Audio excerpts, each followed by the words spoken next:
Ya baik, selamat malam. Mari kita akan berdoa ya sebelum kita dengar firman Tuhan bersama-sama. Terpujilah Tuhan, Allah yang baik dalam hidup kami, di mana pada saat sore hari ini bersama-sama kami boleh hadir di rumah Ibu Varianti dalam perwil atau persekutuan wilayah Mangga Besar saat ini.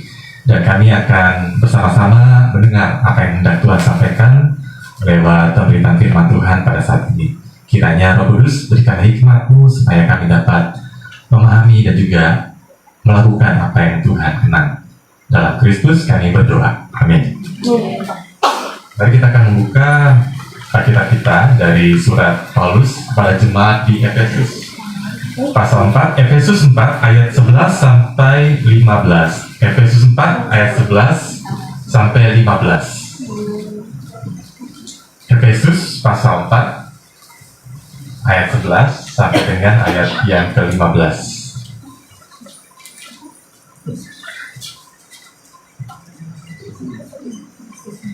Efesus 4 ayat 11 sampai 15. 11. Ya, silakan dilihat. Saya akan bacakan Efesus pasal 4 ayat 11 sampai 15. Dialah yang memberikan baik rasul-rasul maupun nabi-nabi, baik pemberita-pemberita Injil maupun gembala-gembala dan pengajar-pengajar, untuk memperlengkapi orang-orang kudus bagi pekerjaan pelayanan, bagi pembangunan tubuh Kristus, sampai kita semua telah mencapai kesatuan iman dan pengetahuan yang benar tentang Anak Allah, kedewasaan penuh dan tingkat pertumbuhan yang sesuai dengan kepenuhan Kristus, sehingga kita bukan lagi anak-anak yang diombang-ambingkan oleh berbagai angin pengajaran, oleh permainan palsu manusia dalam kelicikan mereka yang menyesatkan. Sebaliknya, dengan teguh berpegang kepada kebenaran, di dalam kasih kita bertumbuh di dalam segala hal ke arah Dia, Kristus yang adalah kepala. Demikianlah pembacaan surat Efesus. Yang berbahagia kita semua yang mendengar dan memelihara firman Tuhan dalam hidupnya sehari-hari. Ya, Ibu Bapak, saudara-saudara yang dikasih Tuhan, dan juga ini ada dari English Service ya, dari English Fellowship dari GKI Sarhudi, ya saudara kita nih ya. Dari saya baca sejarah itu dulu bagian dari sama-sama ya, satu keluarga. Oke ya, tema kita pada hari ini adalah mengacu pada tema home. Jadi di GKI Perniagaan ada tema home, gitu ya. Home ini adalah sebuah tema yang secara berseri gitu ya, untuk menuntut kita bertumbuh bersama-sama dalam hidup berjemaat, dan juga kita rindu, kami rindu juga ada jemaat-jemaat yang bisa kembali ke GKI Perniagaan ya. Dan tema kita pada hari ini adalah berakar, bertumbuh, dan berbuah bagi Kristus. Berakar, bertumbuh, berbuah bagi Kristus. Jadi kalau kita ingat pas pembukaan home, itu temanya adalah soal keselamatan, betul nggak? Betul ya, keselamatan dasarnya ya. Dalam hidup iman kita diselamatkan karena apa, Bapak Ibu Saudara? Anugerah, kemurahan ya, bukan karena perbuatan kita, bukan karena segala jasa kita, tetapi hanya semata-mata kemurahan Tuhan. Kita ini udah jelek, berdosa ya, terhilang, tersesat, tetapi Tuhan tetap mau manggil kita untuk kembali pulang ya. Kalau kita ingat cerita yang hilang itu ya, luar biasa kan, bagaimana anak yang sudah durhaka tapi Tuhan tetap nantikan. Keselamatan ya, anugerah keselamatan. Kemudian kita bulan Juli ingat bicara soal apa? Firman ya, firman Tuhan. Setelah kita diselamatkan, kita tetap perlu mendengar firman Tuhan, bertumbuh dalam firman itu ya. Boleh dikatakan yang berbahagia siapa yang mendengar dan melakukan ya. Mendengar dan melakukan itu ada kaitannya dengan berbuah nanti ya, melakukan firman. Kemudian Juli ya tentang firman, kemudian Agustus tentang doa ya, doa sebagai sebuah relasi yang terus kita bangun dengan Tuhan. Kalau kita serumah dengan pasangan kita, dengan keluarga kita, tentu kita komunikasi ya, komunikasi. Dan komunikasi kan bukan sebenarnya sebuah kewajiban ya, tetapi ada kerinduan kita dengan komunikasi semakin intens dengan pasangan kita, apalagi dengan Tuhan, kita semakin mengerti apa yang mau disampaikan isi hatinya Tuhan. Jadi komunikasi bukan hanya kita bicara saja ya, tetapi juga kita perlu mendengar ya, doa. Kemudian bulan September kita bicara soal ibadah ya, persekutuan. Kita tetap perlu dalam persekutuan orang-orang yang percaya. Dan sebab itu kita dibangun bersama-sama, saling menguatkan ya, bersama-sama untuk bertumbuh bersama. Dan hari ini pada bulan Oktober kita akan bicara soal berakar, bertumbuh, berbuah bagi Kristus. Jadi ada bertahap ya. Jadi ketika orang sudah merasakan anugerah keselamatan dalam hidupnya, lalu apakah dia hanya cukup berhenti sampai di sana? Kan enggak gitu ya, kan enggak seperti itu. Tetapi Anda enggak, misalnya di dunia ini orang-orang katakanlah yang menyebut dirinya Kristen, orang yang sudah menerima anugerah keselamatan. Kapan sih kita menerima anugerah keselamatan? Ada yang ingat nggak tanggalnya, waktunya? Saya sendiri nggak ingat. Saya nggak ingat kapan tanggalnya. Kalau baptis jelas ada ya, baptis ini ada catat ya di buku anggota kan? Ada ya. Kapan kita baptis? Kapan kita CD mengaku percaya? Dicatat. Apa kita diselamatkan ketika kita dibaptis atau mengaku percaya? Mengaku percaya. Oh, ketika dibaptis berarti selamat. Sebab gimana kata firman Tuhan ya? Nggak selamat. Iya. Kalau belum percaya belum selamat emang baptis kita. Nah, firman Tuhan katakan apa? Kalau dalam Yohanes 3 ayat 16 ya, karena begitu besar kasih Allah akan dunia ini, sehingga ia telah mengaruniakan anaknya yang tunggal. Terus kemudian siapa yang percaya ya? Berarti percaya. Dan dalam pengajaran teologi ya PKI yang menyelamatkan, sekali lagi kalau kita belajar soal yang bulan Juni ya, kita diselamatkan bukan karena ritus baptisan ya, tapi anugerah Tuhan kan, anugerah Tuhan. Dan kemudian kita respon kan, menyediakan diri untuk mengaku percaya dibaptis ya. Pertama-tama karena anugerah Tuhan dan juga iman percaya kita pada Dia ya. Jadi kalau kita melihat misalnya dalam Alkitab ya, Timotius sejak mudanya sudah dididik secara iman Kristen oleh ibunya ya, Lois dan neneknya Eunike ya. Paulus beda lagi, dia bertobat ketika apa sudah ada umur ya, sudah dewasa. Setiap orang punya perjalanan masing-masing, tetapi Tuhan menghendaki ketika kita sudah diselamatkan, Tuhan ingin apa? Kita bertumbuh, terus bertumbuh, terus ada mengalami perubahan. Perubahan di sini dalam arti apa? Perubahan karakter kita. Ya kalau kita di sini dalam Efesus pasal 4 pasal 4 ayatnya yang ke-13, sampai kita semua telah mencapai kesatuan iman dan pengetahuan yang benar tentang anak Allah, kedewasaan penuh dan tingkat pertumbuhan yang sesuai dengan kepenuhan Kristus.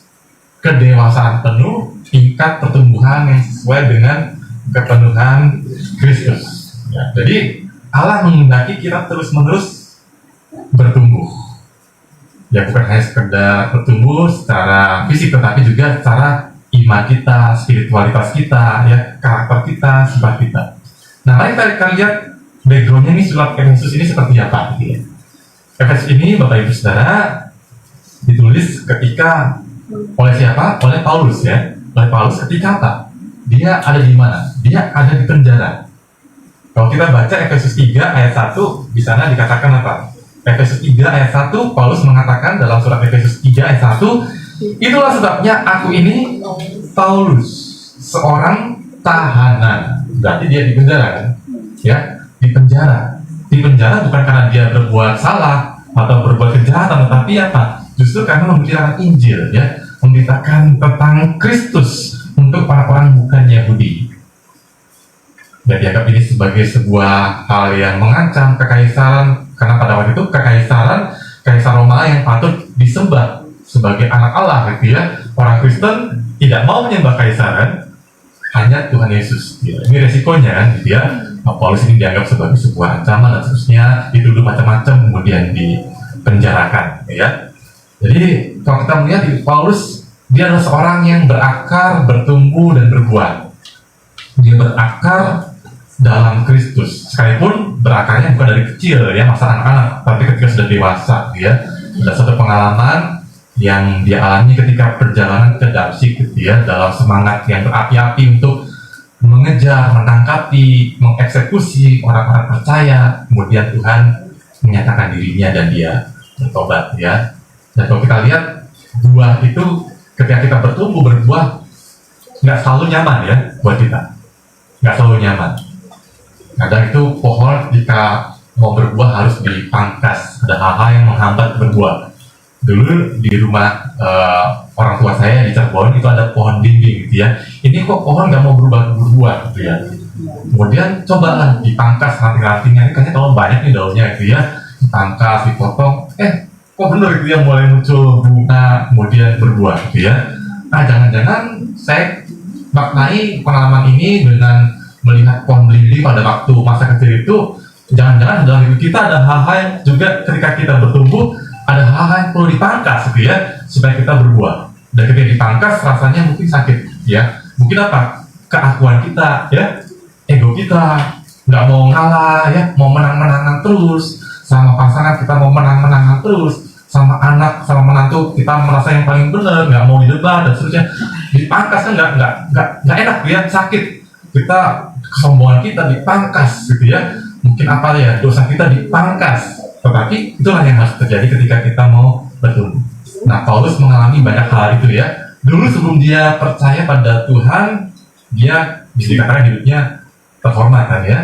Orang Farisi ya, disanjung ya, pemuka agama Yahudi, masa Farisi, kependirian terhadap Taurat itu sangat luar biasa ya.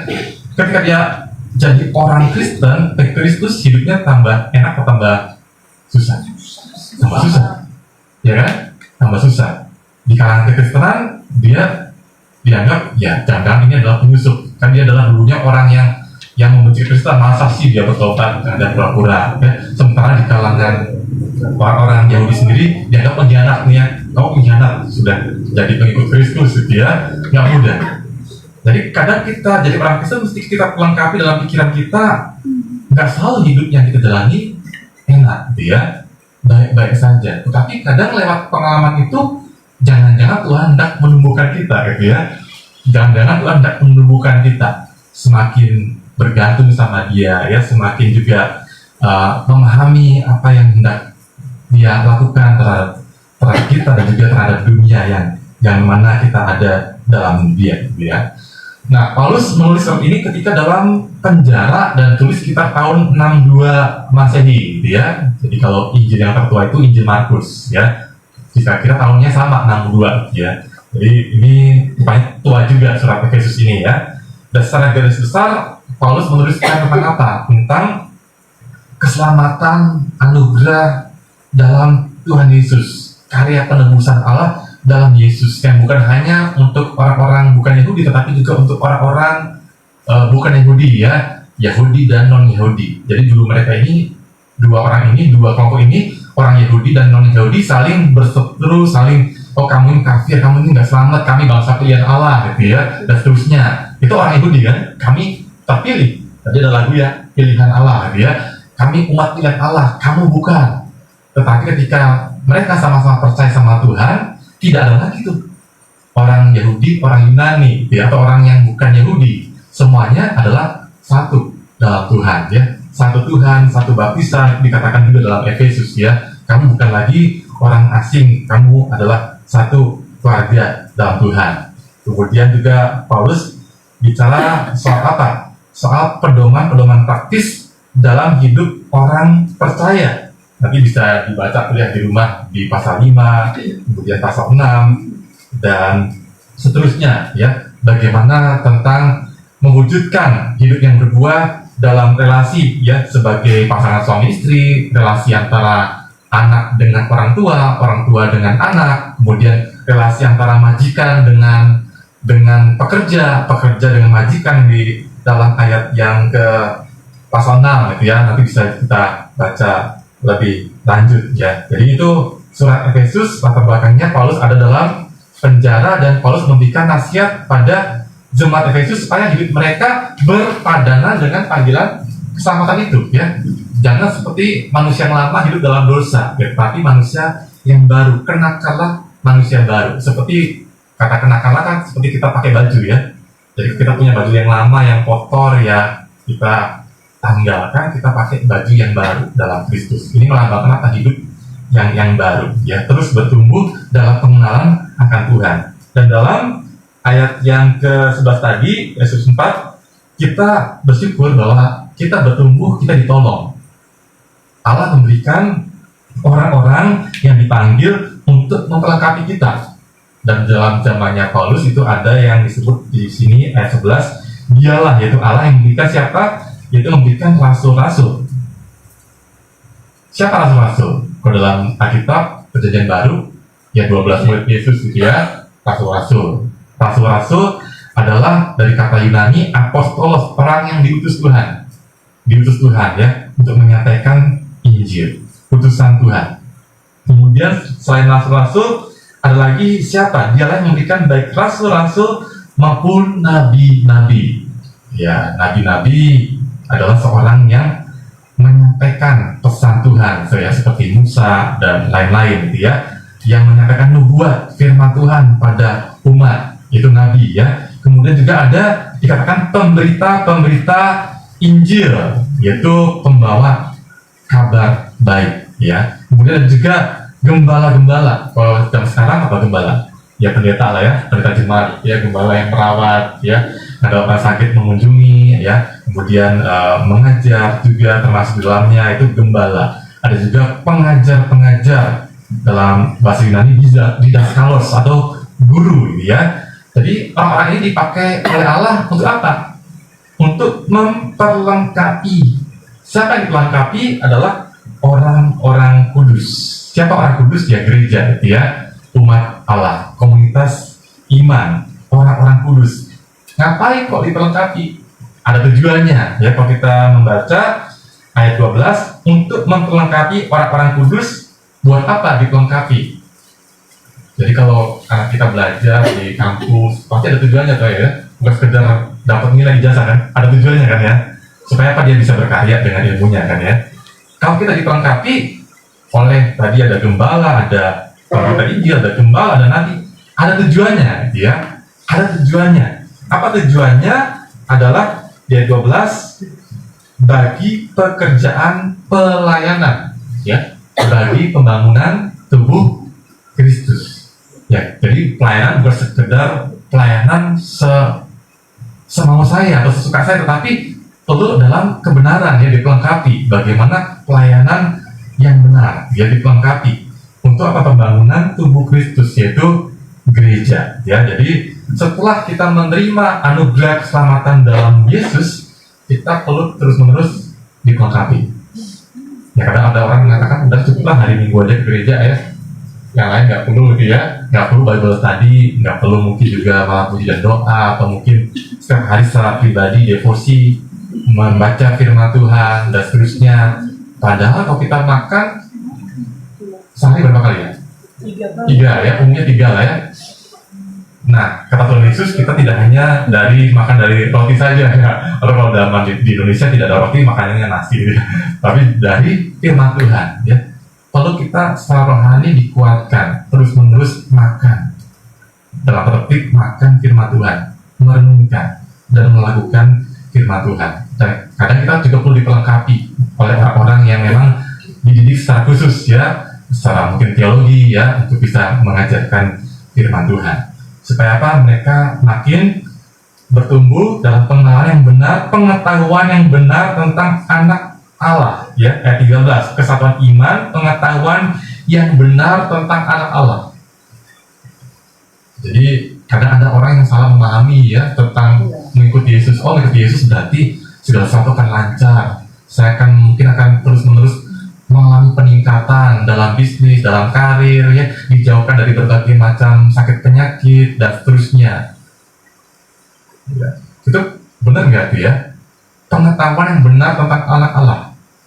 Ya, kadang ada orang yang bertahan seperti itu, kan, orang menjadi orang Kristen tapi hidupnya terus gitu, ya. Padahal kadang kita ada saatnya ada di bawah.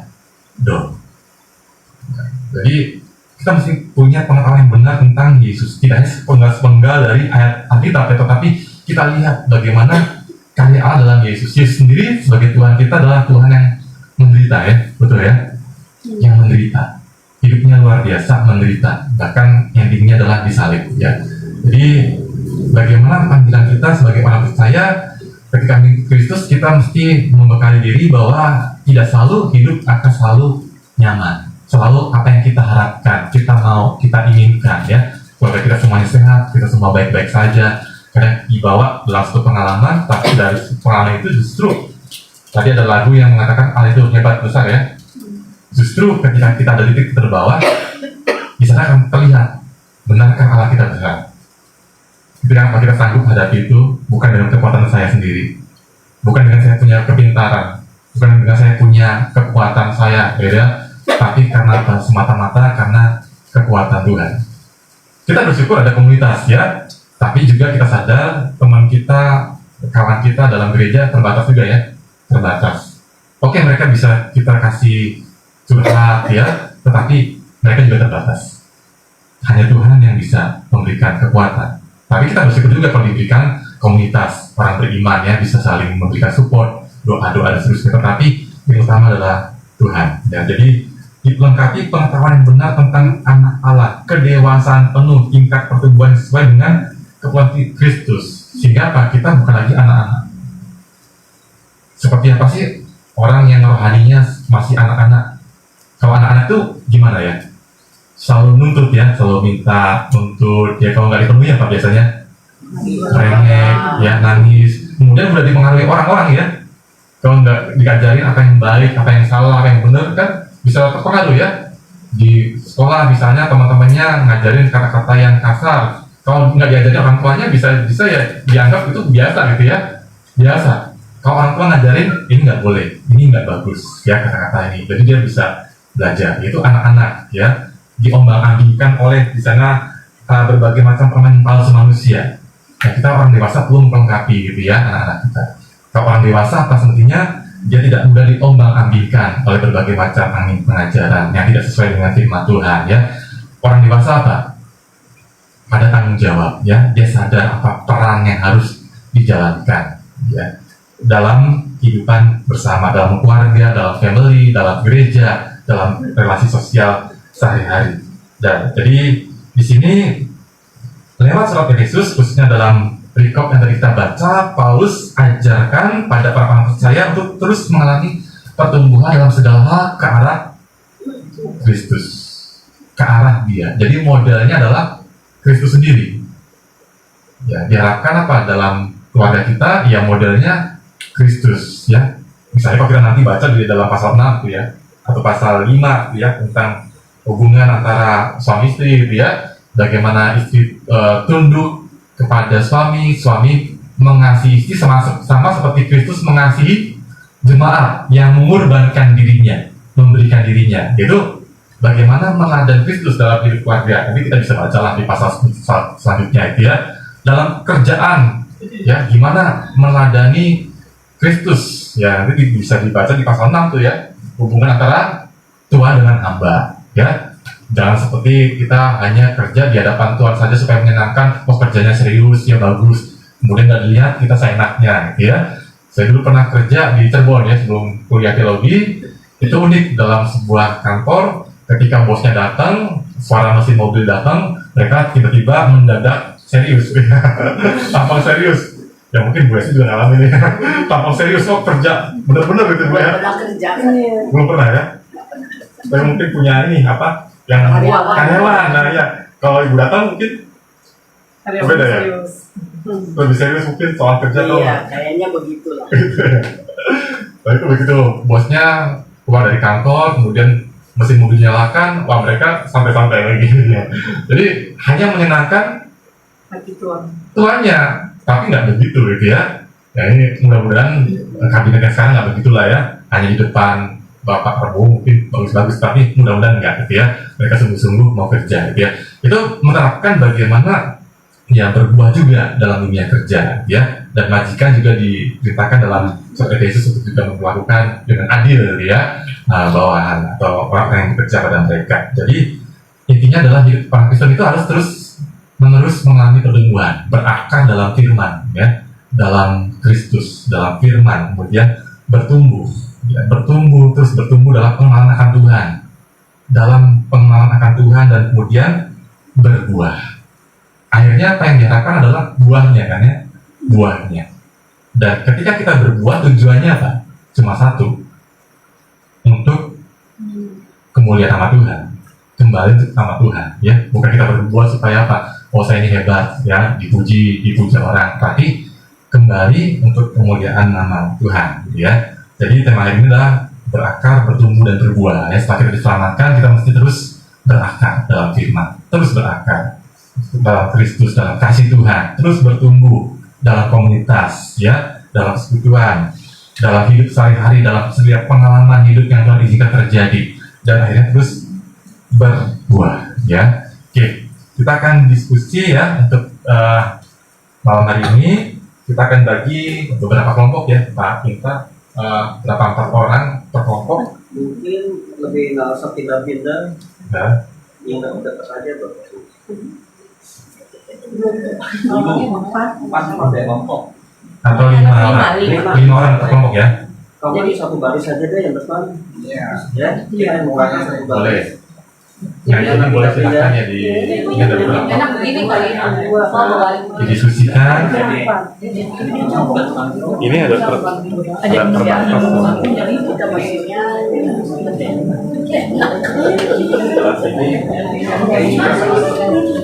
Kurang, ya, sebelah belakang. Yang di sini berapa kelompok? Jadi Bisa 2 kelompok kali. wah ada kan? Ada sama masuk aja.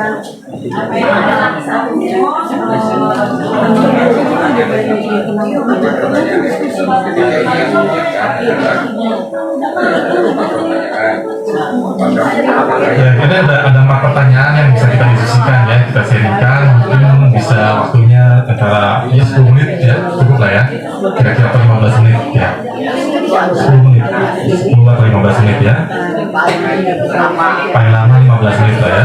Oke, sekarang jam 6:05, berarti kita paling lama jam 6:10, ya, selesai. Nah, jadi yang pertama, apa yang dirasakan setelah mengalami anugerah keselamatan dalam Kristus? Yang kedua, perubahan nyata apa yang dialami setelah menerima keselamatan dalam Kristus? Yang ketiga, bagaimana supaya kita tetap bisa berakar, bertumbuh, berbuah dalam Kristus? Dan yang keempat, ini adalah sebuah pernyataan, ya. Untuk bertumbuh, kita ini nggak bisa sendirian, tetapi kita perlu komunitas untuk bertumbuh. Gimana pendapat kita? Adakah orang-orang yang sudah kita tolong dan menolong kita untuk bertumbuh? Ya, silakan. Sudah ada kelompoknya masing-masing? Silakan, kalau sudah ada kelompoknya bisa langsung diskusi, ya, langsung sharing. Baca dulu nih, baca sendiri terus dijawab. Kalau ada yang belum jelas, bisa ditanyakan.